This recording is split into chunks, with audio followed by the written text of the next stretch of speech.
You take a seed, you plant it, you grow it, you dry it, you roll it, you smoke it, and it goes down smooth. Hey! Spanning the globe to bring you the latest developments in medical cannabis, adult marijuana, industrial hemp, and spiritual ganja. We love the herb.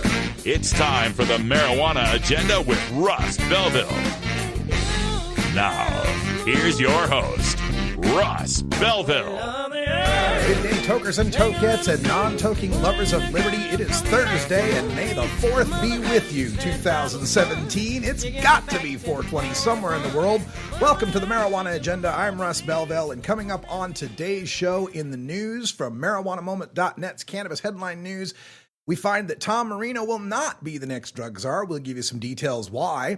In our Police for Reform segment, Leap's Nick Morrow joins us to discuss his experience working in the LA County Sheriff's Department as part of the 1992 LA riots. Those are 25 years old. The Drug War Data Mining segment today, we take a look at Project Sam's ridiculous report they've released on the cost of marijuana legalization. In Cannabis Community Chat, we get you prepared for the Global Cannabis March this weekend. We speak with Dana Beal, the founder of the march, and Noah Potter, the organizer of the New York City episode of the march. And then coming up at the end of the show, we'll have time for a radical rant. I'll tell you how I'm heading off to Fort Worth for the Global Cannabis March and why you need to get your feet in the streets and stand up for the legalization of the adult use of marijuana. All voices matter. We need your voice out there in the streets, letting our elected officials know we're okay, we're good people, and we don't deserve to be treated like criminals. We got to take a break, but when we come back in less than 2 minutes, we've got your Cannabis Headline News. Stick around. You're listening to the Marijuana Agenda with Russ Belville. Looking for the 420 friendliest way to visit beautiful legal Potland, Oregon? I'm Lori Duckworth, inviting you to come stay with us at Delta 9 House and Studios. You get your own private room with queen bed and access to our high-speed Wi-Fi, premium entertainment system, and more. We'll even cook you breakfast. Look us up on Facebook at Delta 9 House. That's facebook.com/Delta9House. Delta 9 House is booked through Airbnb and licensed by the City of Portland. Georgia. Hi, this is Willie Nelson. Alcohol prohibition didn't work in the 1920s, and marijuana prohibition isn't working today. It's time we stopped arresting responsible marijuana smokers. It's the fair thing to do. For more information, contact NORML, the National Organization for the Reform of Marijuana Laws. Call toll-free 888-67-NORML or visit their website at norml.org. The Marijuana Agenda. Kevin Sabet's boogeyman since 2012. You have offended my family, and you have offended Shaman Temple. Yes, might have gotten away with it, too. If it wasn't for these blasted kids and their dogs.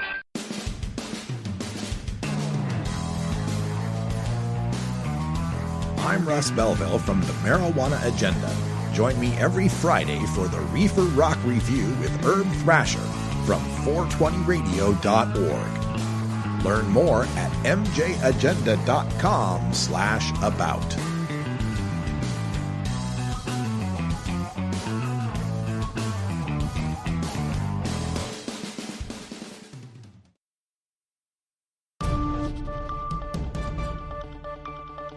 This is your Cannabis Headline News.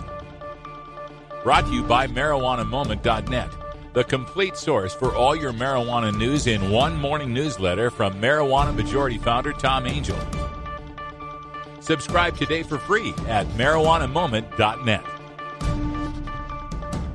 This is your Cannabis Headline News for Thursday, May 4th, 2017. I'm Russ Belville. President Donald Trump will not appoint Representative Tom Marino to be the nation's drug czar, a White House official tells U.S. News. Pennsylvania Republican was widely expected to be named to lead the White House Office of National Drug Control Policy. CBS News reported on April 11th that, according to multiple sources, Marino would be nominated to lead the office, a move that requires Senate confirmation. Marino was undergoing the final stages of completing his paperwork ahead of an official nomination, one source told CBS. Marino, in a statement, cited, quote, a critical illness in my family, end quote, as his reason for withdrawing, but numerous controversies, including a 1998 allegation that he helped a friend avoid a cocaine dealing charge through so-called judge shopping, may have had something to do with it. A spending package to fund the federal government through the end of the fiscal year passed through the House Wednesday. The $1.1 trillion omnibus spending bill includes the remaining 11 annual appropriation bills that will fund agencies and Congress for the rest of fiscal 2017, which ends on September 30th. The vote came 2 days before a funding deadline that would have shut down the government if the measure stalled any further. Included in the spending bill is the so-called Rohrabacher-Blumenauer Amendment that prevents the Department of Justice from spending taxpayer dollars to interfere in the lawful operation of commercial medical marijuana in the states that recognize legal medical use of cannabis. In the final days of the Vermont legislative session, a new compromise plan may finally result in the first state in the nation to legalize marijuana without a voter initiative. On one end of the legalization spectrum is the Senate's plan to have the state regulate marijuana. It includes retail stores and the taxation of pot, similar to the approach taken in Colorado. On the other end of the spectrum is the House plan to legalize the possession of 1 ounce of marijuana and allow individuals to grow a few plants. This is like the legalization law in Washington, D.C. The compromise incorporates the House approach and includes a special commission that would study how best to implement a state-regulated model. The panel would make its recommendations to lawmakers next January, and the proposal would be subject to legislative approval at that time. A Freedom of Information Act request by the New York Times has revealed that the experts chosen by the New York Department of Health to evaluate applications for just 20 statewide medical marijuana licenses had little to no experience with cannabis. The request for information was delayed 9 times by the department and finally rejected last Friday. On Monday, however, the department reversed course and revealed the names of the 17 evaluators, who are all state employees. The state's program has been criticized for a cumbersome and often opaque rollout, in part because of restrictions placed on the drug's medical use, for example. It cannot be smoked and must be used in forms like tinctures and oils.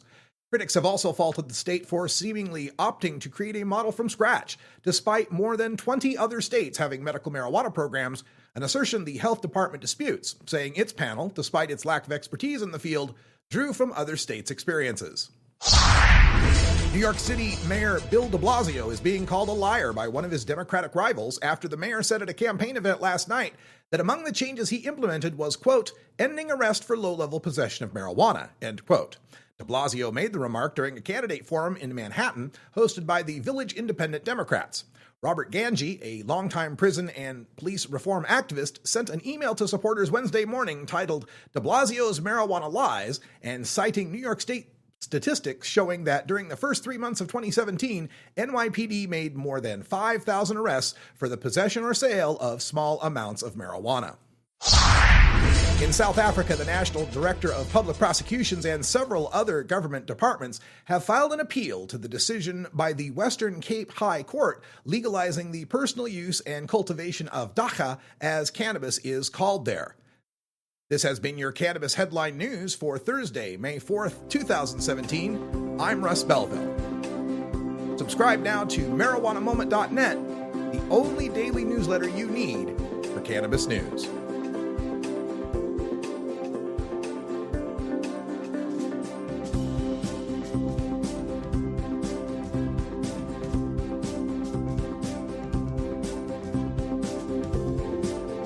You're listening to the Marijuana Agenda with Russ Belville. At Herbie's Cannabis Seeds, we pride ourselves on bringing you the best quality seeds from the world's most respected cannabis seed producers, all at the lowest online prices. You can find Herbie's Seeds at herbiesheadshop.com. All cannabis seeds are sold as souvenirs and as a means of preserving cannabis genetics. Herbie's Seeds in no way intends to condone, promote, or incite the use of illegal or controlled substances. We strongly urge all prospective customers to check their national laws prior to placing an order. Herbie's Seeds at herbiesheadshop.com. Proud sponsors of the Marijuana Agenda with Russ Belville. It's time for Cannabis Facts about Alzheimer's from Robert Platshorn's thesilvertour.org. This message is supported by our donors and Hemp Inc., a public company poised to lead America's hemp revolution at hempinc.com. A new Florida study in the journal Molecular and Cellular Neuroscience found that cannabis promotes the growth of healthy new brain tissue. It can slow the effects of Alzheimer's and may in fact be able to halt it entirely. A long-term study by Ohio State University's Professor Gary Wenk concludes that people who regularly use marijuana get Alzheimer's at a much lower rate than others. This was Cannabis Facts from thesilvertour.org, an educational nonprofit supported by our donors, and Hemp Inc., a public company poised to lead America's hemp revolution at hempinc.com. The marijuana agenda, like the gay agenda, only with better music.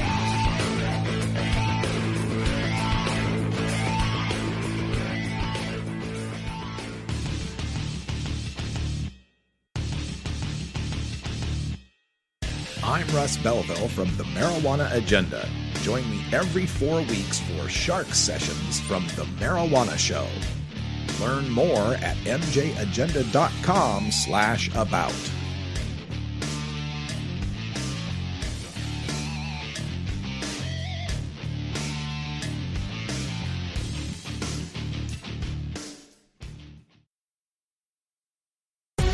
This is Police for Reform, brought to you by Law Enforcement Action Partnership at LEAP.cc.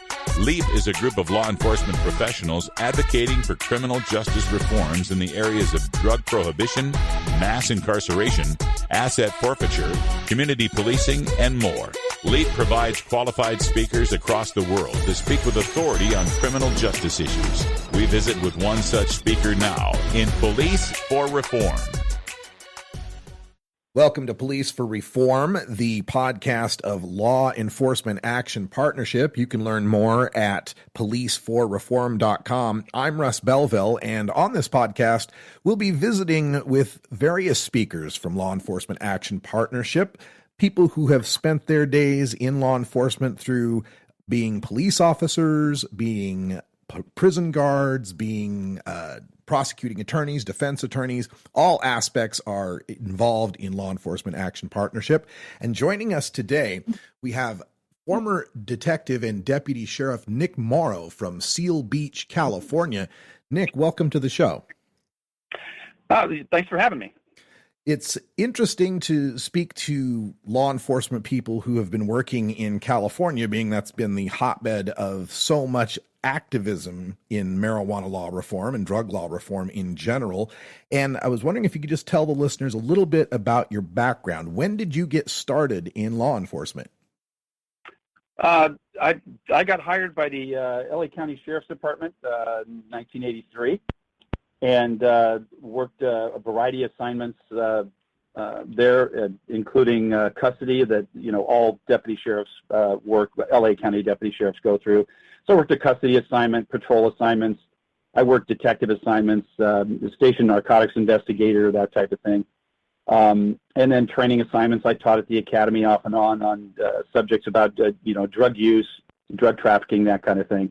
And so it's kind of a broad base. I had a lot of opportunities in my career. I got assigned. I worked in, sleepy little Catalina Island for a couple of years, and that assignment allowed me the access to training that most other deputy sheriffs don't get a chance to access till later on in their careers. So I was very fortunate there, and just kind of a well-rounded approach to law enforcement in general. You were hired on by LA County in 1983. How long were you in law enforcement? Just about 11 years, and so I retired in 1993, 1994 out of due to a service-connected disability. I messed up my back during an arrest of a drunk, and a couple of years of trying rehab and all that kind of stuff led to a retirement from the Sheriff's Department. So given that time span, then, you must have been involved with the LA County Sheriffs during the time of the Los Angeles riots. People are recognizing the 25th anniversary of that event. Can you give us your perspective, what it was like for law enforcement at that time, and maybe how the war on drugs impacts this relationship between communities and the police? Yeah, the relationship between the people that are being policed and the officers and deputy sheriffs that are doing the policing has always been it's always a contentious one at some level or another. Nobody likes to be looked after. Nobody likes to be, called on their stuff, for lack of a better word. So you always have that tension that's there, and a lot of people try to explain it in a very simple fashion. And, there's social issues, there's economic issues, there's racial issues, there's, who deals with who and, where they are. There are a lot of issues that pop up into making that an incredibly complex thing to figure out. As far as the riots were considered, the tensions were on every aspect were high until, the people that were being policed, the people that were being looked after by law enforcement. There's that not guilty verdict, that pops up at a time where the entire LA basin was a powder keg. And that's all it took to set it off. And if you go back into time, even further back, the Watts riots, a minor incident set it off. And, that's the type of thing. And then we try to blame it on one faction or another. Cops are bad. Gangsters were at the root of it. And, we're playing the blame game on every one of these social issues. And when smarter people than both of us need to figure out what really produced the powder keg environment that existed, and it still exists. We're, like I said with Ferguson and other police-involved shootings, we now have body cam footage that now everybody believes that they're there and they saw it and they know exactly what was going through the minds of the people that were there. But, the body cams are, they're just a tool. And so, smarter people than us need to be able to interpret those and, come to the conclusion of what the real issue is and what really happened on a lot of individual circumstances. So it's not going to get any easier anytime soon. And the access to the social media and everybody has a video camera in their hand now. There's going to be less and less unknown about a lot of these incidences. So that it's cautious optimism on my part that, okay, great, we're going to change the way we work as police officers. And the public is going to change the way they interpret police officers, and maybe somehow we're going to come together in the middle someplace. Yeah, I would say that there's a lot of parallel in that the Rodney King verdicts were spurned, the riot spurned off of that was because of videotape that showed the actions of the officers in the beating. And now we have the Walter Scott case and other cases where we see video, and people oftentimes say that it's now only because the cameras are showing this that it's happening, that anything is being done about it. In law enforcement, there seems to be a code of silence, or people, closing ranks for their own rather than seeking out the justice that the people deserve in these sort of situations. In looking back to the 92 riots compared to what's going on today, what sort of reforms in policing have been attempted, are being attempted? What's going to make a difference in your view, with your experience?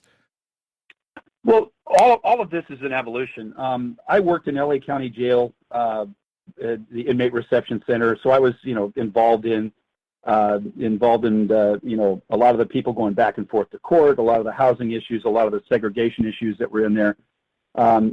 And when I worked there, I believe the LA County Central Jail was designed for 5,000 or 6,000 inmates, and at the time there was I think the census was closer to 10,000.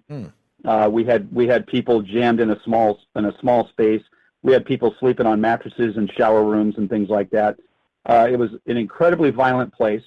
And on one hand, it really had to be to maintain control over an incredibly crowded environment. So there were fights every night. There was abuses that came up, depending on what side of the fence you were on. And it was a very dangerous place for the officers that worked there. So you had to be on your toes, 24 hours a day kind of thing. But, because of things that happened during that time, because of allegations, because of incidents, because of, any one of a number of incidents, riots in the jail, that type of thing, we moved towards having outside people look at that. And the Sheriff's Department, there was, I think, the Christopher Commission and the Colts Commission. they issued reports about how the jails were being run and how certain things that needed to be done. As a guy that was there at the time when all these things were happening, I think I in one part of my mind welcomed that scrutiny that we really needed those reforms needed to happen, and things have improved there since then, despite people wanting to discount the fact that things are just as bad as they've always been. They've improved because it was really bad. Now it's not as bad. This process still needs to keep going. So law enforcement needs to keep looking at themselves because plain and simple, we're given the constitutional ability to do a lot of stuff, and we have a lot more power than maybe the average person realizes. How long does it take the state to put somebody to death? Probably a decade in most cases. How long does it take a deputy sheriff or a police officer on the street to decide whether or not he needs to shoot and kill somebody? Less than a second and a half. So the people with that kind of power, that kind of responsibility, on one hand, they need to be given a little bit of leeway to be human beings, and then on the other hand, they need to be really, really well trained and well disciplined to do their jobs without doing something incredibly tragic. And so there is it's a two-sided issue. I've talked to a lot of people. How do I deal with police officers in the field? I get that question a lot, and I keep telling them, I go, there's a lot of really good things that a police officer does. And when I got the job, when I applied for the sheriff's department in LA, I was already an EMT. I worked in an ambulance crew. I was interested in taking care of people. That was what I liked to do. I was impressed with law enforcement. I wanted to be a part of it. And when I got in there, I learned in the academy. You learn first aid and CPR. You learn traffic safety, crime suppression, all the procedures for law enforcement. Everything under the sun to benefit your community. And so we're trained to do a ton of things that are beneficial to our community, but at the same time, we're also taught that there are people involved in your community that are looking for any reason to kill you. And cops don't wear bulletproof vests because we're afraid of each other. We wear bulletproof vests because we're afraid of you. We carry extra bullets and handcuffs and all that kind of stuff, and we take training in defensive tactics and all that kind of stuff. And if you think about it from your perspective, all the things that I'm trained to do, I've learned I'm proficient with firearms and I have access to firearms and that kind of thing. If I looked you in the eye and told you I'm going to kill you, you have my face that you're going to recognize, and you're going to be afraid of me for what I'm capable of. And you have to be lucky every day of your life. I just have to be lucky once.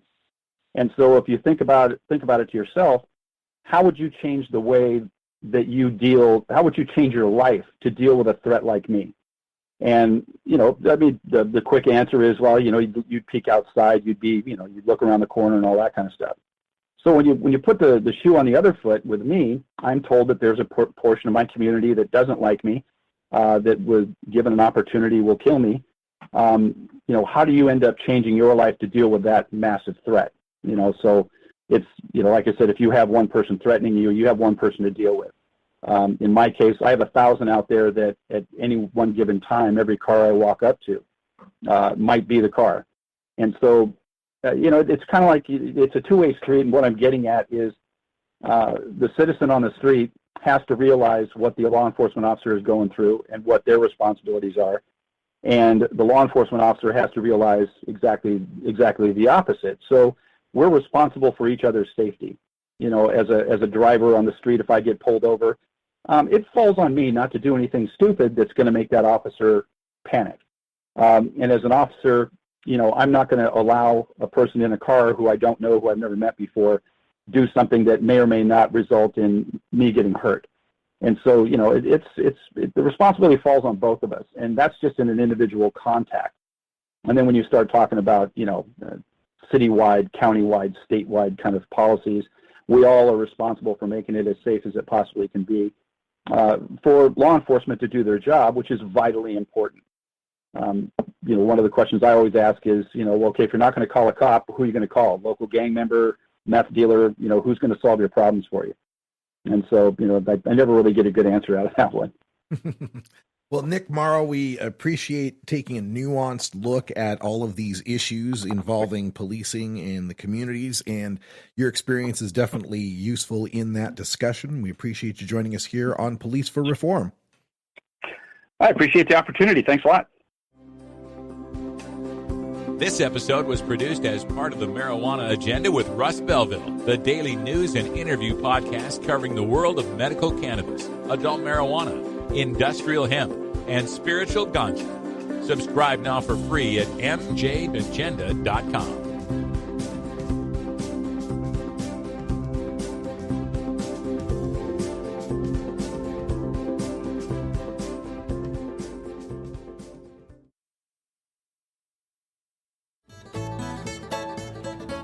New beginner guitars and banjos are often constructed much better than ones built before your time.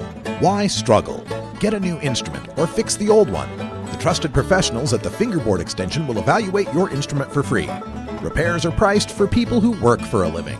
Stop by the Fingerboard Extension downtown Corvallis at 120 Northwest 2nd Street today, or check out its inventory on the web at fingerboardextension.com.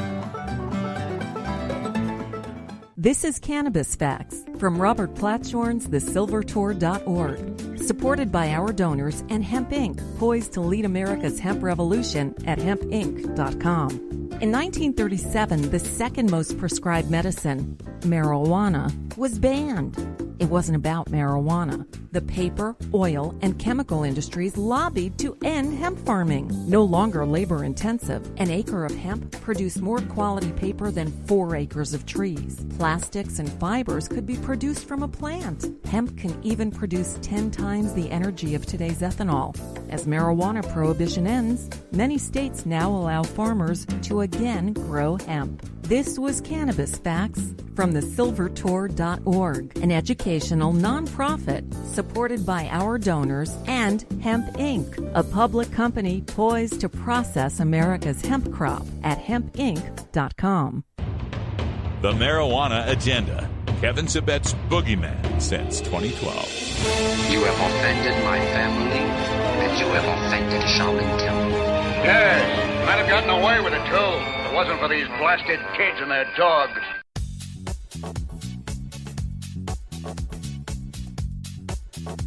I'm Russ Belville from the Marijuana Agenda. Join me every 4 weeks for the UK Cannabis Chronicle from the UK Cannabis Social Clubs. Learn more at mjagenda.com/about.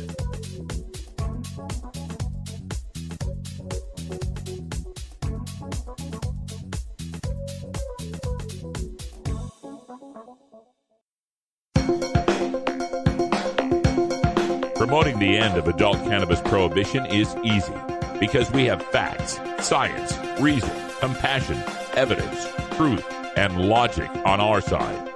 It's even easier when researchers catalog it all for us. Learn how to gather the facts on marijuana use, arrests, seizures, rehabs, drug tests, and more on this edition of Drug War Data Mining. As you know, I've been following the Joker to my Batman, Kevin Sabet, for, going on 5 years now, as he tries to scare the hell out of America that is increasingly becoming really cool with marijuana legalization.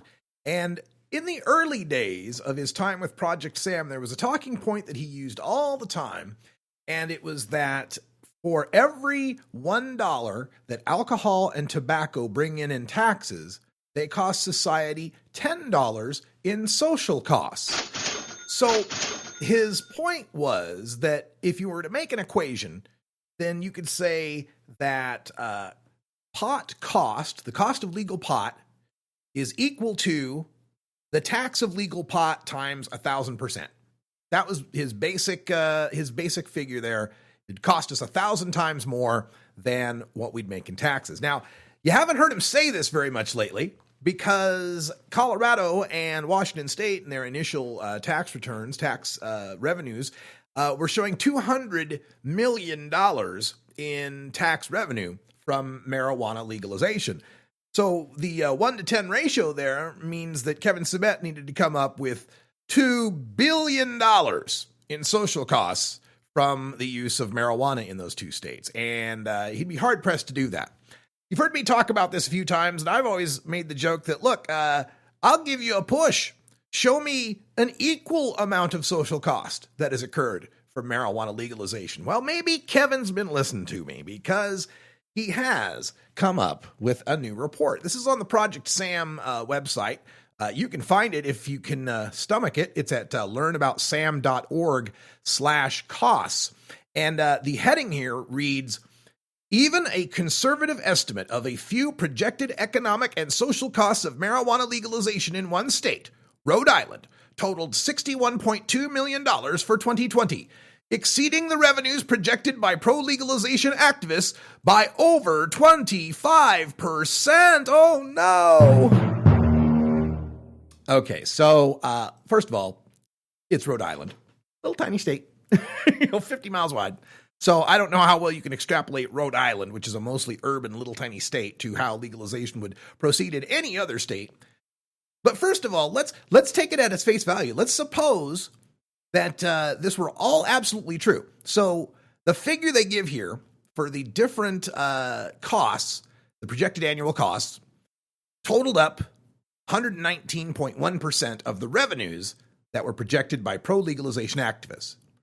So not 1,000%, 119%, 19% more cost than tax revenue brought in. Okay, that's if you take this at face value. That's if you believe Kevin Sabet when he tells you there's all of these terrible outcomes from marijuana legalization. So let's get to what the costs are that they're claiming.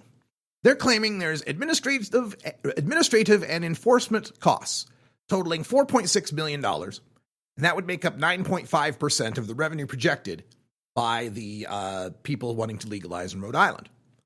Fair enough. There are regulatory costs. You have to have inspection and testing and labeling and all this kind of stuff. Yes, there are regulatory costs, but less than 10% for regulation. Then he adds, increased drug driving fatalities costing $13.2 million or 27.3% of the tax revenues. Hold the phone. Increased drug driving fatalities. Now, this is backed up by their little dubious statistic that says, well, since we legalized in this state, we take a look at all the people who died in traffic fatalities, and my God, there's so many more of them that have marijuana metabolites in their system. Well, yeah, marijuana's legal, and now they can use it more often, and it's legal to do so. It's more likely that that window of time, that 30-day period in which someone could use marijuana, is likely to be tripped. It's likely to happen now, likelier to happen now that marijuana is legal. It's just as relevant to tell me you're finding more married gay men in car crashes these days. Yeah, because it's legal to be a married gay man. When they cover these stats, always remember they're talking, when they say a marijuana-involved auto fatality, they're saying someone's dead, we found marijuana in their system. It doesn't say that that person was high at the time. It doesn't say that their being high at the time had anything to do with the accident. They might have been high as hell, but driving perfectly safe and got T-boned by somebody else, by a drunk driver maybe. That would be considered a marijuana-related fatality for these statistics. So you can't throw in the 13.2 million there. He adds in a figure here, making up 28.4%, the second highest total of the projected income from marijuana tax revenues, to increased homelessness. Yeah, increased homelessness. If you legalize marijuana, all of a sudden there's homelessness. And for his statistic, he cites the Colorado and Denver homelessness counts that they've had since marijuana legalization has happened. Now, this is one of those things that's true. Yes, there have been increases in the homeless population, but it is out of context. The fact that there's more homeless people owes a lot to the fact that Denver and Colorado in general since legalization has had an economic boom. And there's been a massive increase in housing prices, the same we've seen here in Portland, the same they've seen in Seattle, because of that economic boom. Those increases in the housing prices and the lack of affordable housing is what leads to more homelessness. People coming from out of state trying to get jobs in this new economy that don't have housing when they first get there. That leads to the increases in homelessness. So you can't tout that as a cost of legalization. That's a cost of just an economy rising from finally having a job base and getting some tax revenue and putting some money into the hands of the people. I guess we got to keep pot illegal so there won't be more jobs and more tax revenue. He adds the increased ER visits. Again, the ER visits being related to marijuana are like the traffic accidents. We found someone in the ER that had pot in their system, or they admit they smoke pot, or we found pot on them. Doesn't mean it had anything to do with them being sick or the marijuana causing their accident or their illness. He also adds in workplace, lost productivity, and more accidents, which again are dubious statistics at best that are oftentimes owed to the confounding factor that when marijuana is illegal, people won't admit that it was marijuana that caused their problem. Now that marijuana is legal, more people are willing to admit it, and that's why you're seeing some of these statistical rates increase.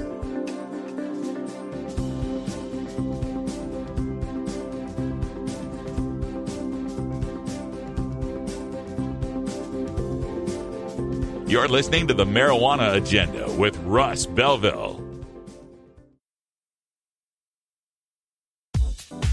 The Marijuana Agenda with Russ Belville is proudly sponsored by the Marijuana Business Association. The MJBA, called by NBC News the Cannabis Chamber of Commerce, is the fastest growing business association and the fastest growing industry in America. I've been working with the MJBA for years, and I personally invite you to join the MJBA. MJBA also publishes the popular MJ Headline News on Facebook and the MJNewsNetwork.com and Marijuana Channel 1 on YouTube. Visit MJBA.net for more details. It's time for Cannabis Facts about teen drug use from Robert Platshorn's thesilvertour.org. This message is supported by our donors and Hemp Inc., a public company poised to lead America's hemp revolution at hempinc.com. A recent survey by the U.S. Centers for Disease Control indicates that in states that have legalized medical marijuana, the rate of marijuana consumption among high school students has not increased. In fact, in legal states like Colorado, teen use has actually decreased significantly. It's simply no longer a big deal for teenagers in legal states. This was Cannabis Facts from thesilvertour.org, an educational nonprofit supported by our donors and Hemp Inc., a public company poised to lead America's hemp revolution at hempinc.com.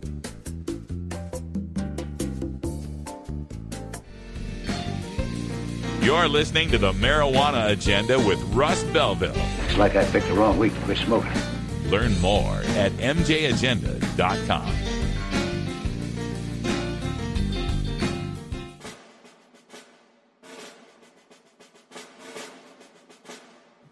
I'm Russ Belville with the Marijuana Agenda. Join me every 4 weeks for Veterans of Compassion with the Veterans Cannabis Group. Learn more at mjagenda.com/about.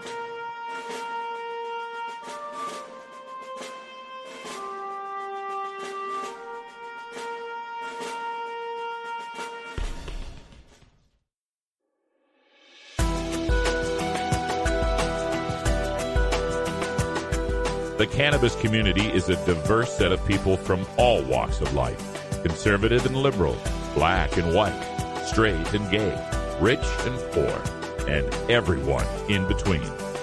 Learn more about the people we are freeing from adult cannabis prohibition in our Cannabis Community Chat.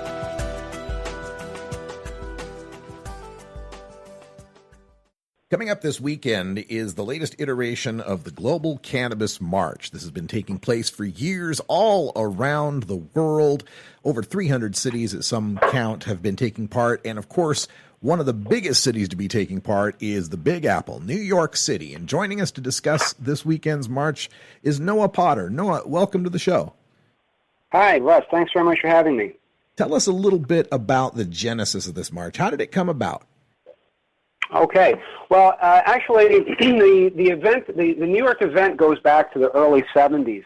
It's an outgrowth of the Youth International Party, the Yippies, strong New Left countercultural movement, and it's part of the same generation as the New York classics, the Pride Parade, the Halloween Parade. It's really an original, authentic part of the old New York culture. It's also now a global event. In 1999, it evolved into the Global Marijuana March, and indeed takes place in hundreds of cities around the world. If you take a look at the video online, if you go to our website, cannabisparade.org, and you click on the video at the bottom of the homepage, you can see the size of the crowds. I mean, there's got to be hundreds of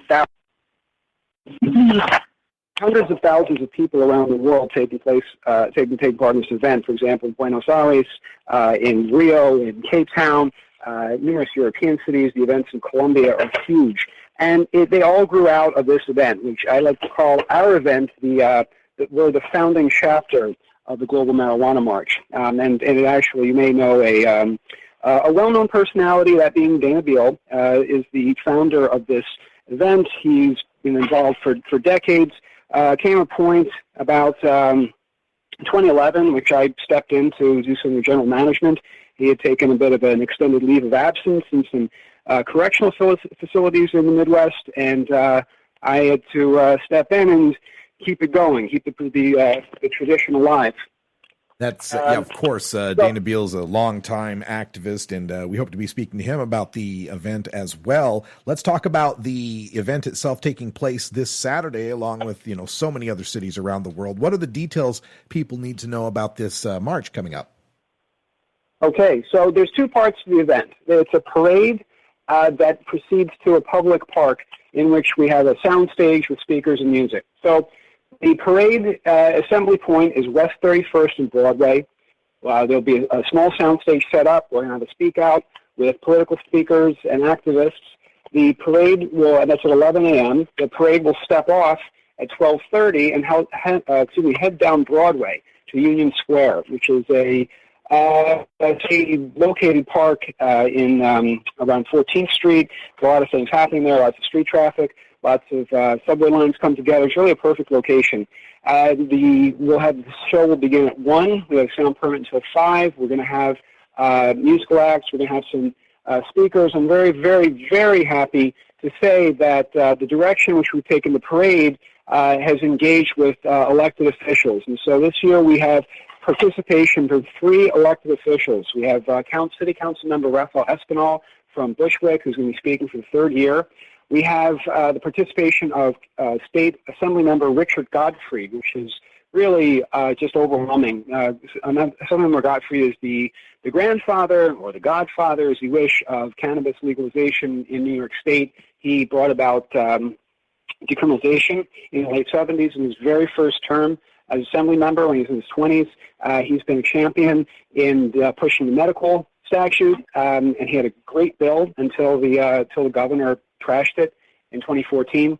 And he's been pushing for the full legalization bill that's pending in Albany now. So we're very happy to have him. We're also going to be hosting, I believe, a representative of State Senator Jesse Hamilton. And Jesse Hamilton, my representative actually here in Brooklyn, is one of the co-sponsors, I believe, of that full legalization bill that's pending in Albany, the Marijuana Regulation and Taxation Act.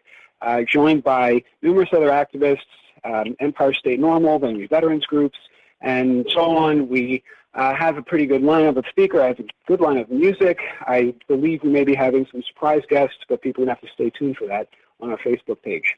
All right, well, let's get to that so people can find that information. What is the Facebook page or any other information people need to know to find you online? Okay, so our website is cannabisparade.org. And our Facebook page is NYC Cannabis Parade, the founding chapter of the Global Marijuana March. Excellent. Glad to hear it. And it's also excellent to hear so many of these elected officials that will be showing up to speak.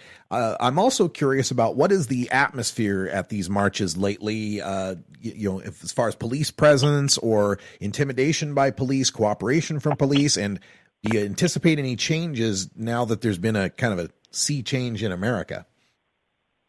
Yeah, well, let me say first, our relationship with NYPD, I think, has been really, really quite good.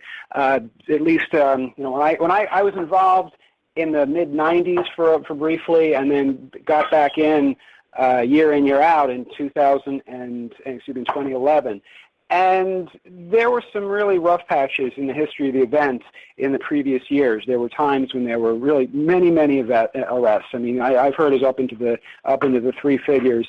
I believe that largely coincided with the Giuliani administration. Rudolph Giuliani, as so many of you might know, is America's mayor, is also a staunch opposition of progressive drug policy.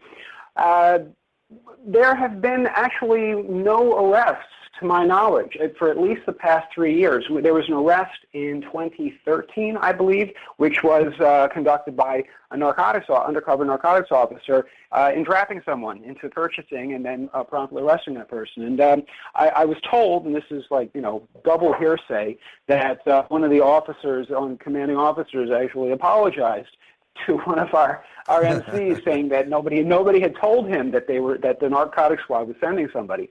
But I've had very, very cordial relations with NYPD. I like to think that they appreciate that we're very earnest about maintaining public order, being respectful of the space, and they generally I have the understanding that they kind of like us. We don't cause trouble. We don't have fights. I mean, when there's problems, they come from alcohol users, and that's not to say that everybody who's a fan of cannabis is necessarily on a peaceful vibe. But generally, we don't cause trouble. So we've had very positive relations. I'm very appreciative of the assistance of NYPD. In fact, NYPD offered us the use of Broadway, which was a couple of years ago, which was just, I mean, who can say no to Broadway? In terms of new environment, you never know. There's no guarantee. People say, "Oh, hey, so I can smoke weed." And we say, "No, nobody said you can smoke weed. It's, we can't guarantee you anything. We come out for our event, as we do every year." There's a new police commissioner. I have not, this would be the first time. I don't anticipate any issues. There's nothing that gives me the impression that he's that cannabis prohibition is important to him, or, well, I shouldn't say it's not important to him, but it's not a priority. It's not a priority to harass peaceful cannabis users. In terms of the federal situation, now that's anybody's guess. I'd like to think that there's sufficient opposition to the Trump administration in the city government and among the local electeds that nobody's going to be getting any special credit at the local level for getting tough on cannabis. And you never know, but I don't have reason to think that federal law enforcement is going to be egging on NYPD to take action, or even to take action themselves. Frankly, I don't know how they would do that. But so you never know. But there's no storm clouds on the horizon here, except the actual storm clouds. And if everybody could put in a good word with their preferred celestial being or non-beings, as the case might be, to hold back the rain, that would be appreciated. Yes. But on the human political side, it's looking okay. All right. Well, good luck for this march taking place on Saturday, gathering at high noon. Is that correct? Well, we do say high noon, and that's when people show up. We've actually called the assembly a little bit earlier this year, 11 a.m., West 31st and Broadway, and stepping off at 12:30. People who are coming are welcome to bring costumes. They're welcome to bring acoustic instruments, because we don't have a sound permit for the march. But the acoustic instruments, signs, positive signs supporting legalization or some minimum form of rational drug policy, and so on, all welcome. All right, looking forward to it. I got my start in activism going to my city's Cannabis March, and you can do the same thing. It's where you meet the people that are going to make the difference. Noah, thanks for joining us here on the show, and good luck again this weekend. Best of weather to you. Thanks. Thank you, Russ. Thanks. Global Cannabis March is taking place this weekend, and if you're heading out to your city to take part in the march, you have someone to thank for that. And joining us today on the telephone is Dana Beal, who was the Joining us here on the telephone is Dana Beal, who is the founder of the Global Cannabis March. Dana, welcome to the show. I'm glad to be here. So, Dana, tell us about the founding of the march. How did this start, and how are things different now than compared to when you first started the march? Well, the reason that we have it on the first Saturday of May is actually just weather. Even now, the weather is tricky, but it's like less of days of rain. You know what I'm saying? Very hard to have a cheerful marijuana march and a downpour. Yeah, no kidding. So usually about the beginning of May is about the first time you can do it in New York, and it caught on around the world thanks to Rudolph Giuliani, who tried to ban the annual pot parade in its 26th year. Instead, it boomeranged because we went on the internet and organized a worldwide march on that day to point out the grievous violation of civil rights occurring by people simply trying to ban a parade based on its content, based on the message being wrong, right? Now you may see that Giuliani is the trouble for leaks from the FBI. Maybe he'll go to jail with the rest of the Trump clan. Yeah, wouldn't that be nice? So you started the march. What was the year of the first march? Well, the first guy to do it was a guy named Rex Weiner. He did it in 1972. I was in jail, so I couldn't be there. The next year we did it, and it turned out to be quite big. It was, we were a little surprised at how successful it was. And in these early marches, did you have people? How many people? A few thousand. Right in the first year. They're going to be having a memorial to David Peel on Saturday. Steve Hager and Steve Bloom are doing some stuff with music, and so in the old guard, has lost a lot of people. Dennis Perone right now is on his last in hospital. He's in very bad shape, and he will probably not live another week. That's a shame to hear. It's good that I feel great. I mean, I had a heart attack, and I died on the jailhouse floor, and then was revived, and I got out, and I completely quit alcohol, and I just smoked pot. Well, good for you, man. Our message is that it's so much safer than alcohol and tobacco. It's not only good for people who are gravely ill. There's a public health imperative. All those people in Europe, I'm going to the NCOD conference in Barcelona, the European Coalition. They got to quit smoking tobacco with their marijuana, man. It's bad. Really bad. That will give you cancer. Yeah, I heard that tobacco stuff's bad for you. Yeah, like pot will block cancer, It's just a pharmacological happenstance. But so, Dana, coming up for the march on Saturday in New York, you were telling me earlier about the giant joint. Is that now a part of the march? Yeah, we've got it back. This is the joint that shadowed Hillary Clinton on her campaign. We were outside the Wall Street speech, where she talked about a basket of deplorables. Oh, really? If they'd been talking to the pot people instead of chasing us off, we could have told them all you have to do is do a big press conference in Florida announcing you're endorsing the initiative and that you're for medical marijuana. You'll work out the details later, but you care about patients. That's what people want to hear. She would have won the election. Yeah. No doubt about it. That they're like they were seriously off-putting to a lot of people. It was a certain point people were making up their mind, and I guess these are the kind of people who ended up voting for Gary Johnson, right? Because Chelsea released some kind of statement about reports of drug interactions from coroners in Colorado. Like, that pot could be dangerous if you give it with something else. When in reality, it just doesn't have those interactions with other drugs. Yeah, absolutely. Well, the Global Cannabis March is taking place all over the world this Saturday. Look around for the location near you, and you'll be up there. Sometimes it's a week late. In some cities, it's like a week late because of their situation. I think in France, they do it a little bit late. But, it's basically this weekend and next weekend, and mostly this weekend. Excellent. There's a huge march happening in Buenos Aires. Dana Beal, I want to thank you for all you've done, all your activism, and for helping put together the march again this year. And good luck, and we hope you have some great weather. This episode was produced as part of the Marijuana Agenda with Russ Belville, the daily news and interview podcast covering the world of medical cannabis, adult marijuana, industrial hemp, and spiritual ganja. Subscribe now for free at mjagenda.com.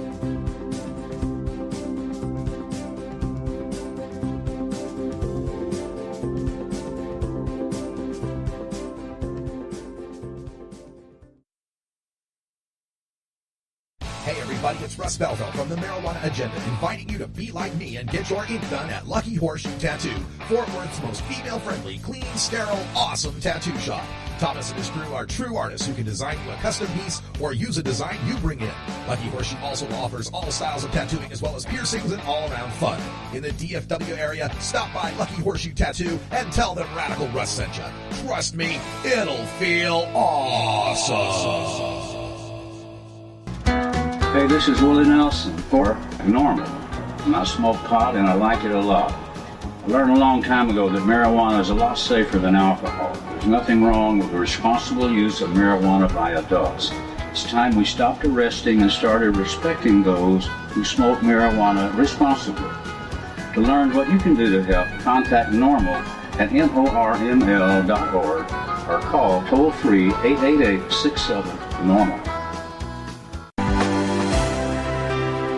The Marijuana Agenda. Like the liberal agenda, but with profits. Ka-ching.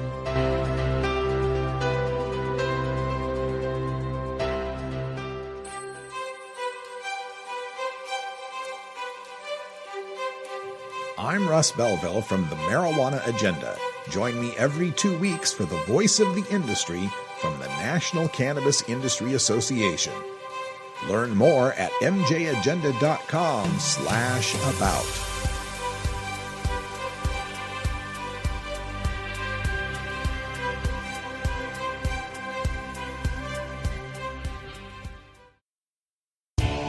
Total war against public enemy number one. 10 federal criminal penalties for up to 1 ounce of marijuana. Marijuana is probably the most dangerous drug.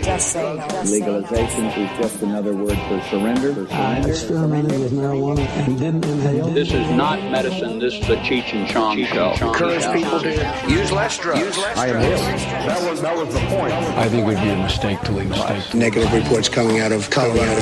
People don't smoke marijuana. Not so much of a rant today as just a bon voyage because we're leaving Delta 9 Studios tomorrow for Fort Worth, Texas. We're headed to the Global Cannabis March, and there will be a live show. I know it's a travel day, but I'm taking a red-eye flight from Portland direct to Dallas-Fort Worth Airport, and then tomorrow at 5 p.m. Central, 3 p.m. Pacific, we'll be coming to you live from Texas with another edition of the Marijuana Agenda. So check it out. It's going to be a great march. I'll be down there speaking, as well as Lori Duckworth from the Southern Oregon Alternative Medicine. She was probably one of the last people busted for a felony for helping medical marijuana patients by running a dispensary. Just 10 days before dispensaries were made legal. So she's got a great story to tell. Also joining us there, I just found out this week, Coral Reefer, the activist, the social activist out there, the Instagram star from Santa Cruz, California. She's got her Stony Sunday and her News Nugs. She'll be coming out to Fort Worth, Texas to speak as well. I'm glad she's coming out. Being able to speak and march in the red states is a whole lot different. And you get this really cool vibe of everybody being together. It's really refreshing coming from the West Coast, where we've kind of balkanized into a whole bunch of separate little niches as far as medical and children and veterans. And, bless them all. We bring them all here on the Marijuana Agenda. But you get out there to the red states and you remember how for them, there's no time to be separated. They're all one group fighting just to survive. So great to be out there in Texas. Big thanks to Sean McAllister and DFW Normal. You can check out their march at dfwnormal.org/march. You'll be able to find out all the details. If you'd like to join us out there, there's plenty of other speakers from Texas that'll be joining us. Some great folks that I've spoken with before, including a cop there who's an active duty police officer who's standing with us to stand for marijuana legalization. I got to meet him last year. He's amazing. Nick Novello, I think his name is. I could be wrong on that, but I think that's his name. He'll be out there, and he's a part of a new ad being run in Texas right now to gin up support for decriminalization in the state. So that's some great news. Great stuff coming out of Lone Star State. That sound means that we're out of time here for our first podcast hour, but those of you watching and listening live on the Marijuana Agenda, stay tuned for Toker Talk Radio. Our phone lines will be open at 650-BEAGLE-MJ, and they will actually work this time. I know some of you tried to call in and couldn't get in. We're still working out some of the kinks here in the new studio. For everyone here at Delta 9, I'm Russ Belville. Thanks for joining us, and until next time, take care of each other, Tokers. Follow MJ Agenda on Facebook, Pinterest, Instagram, YouTube, and SoundCloud. And follow MJ Agenda Show on Twitter. Learn more at mjagenda.com. You take a seed, you plant it, you grow it, you try it, you roll it.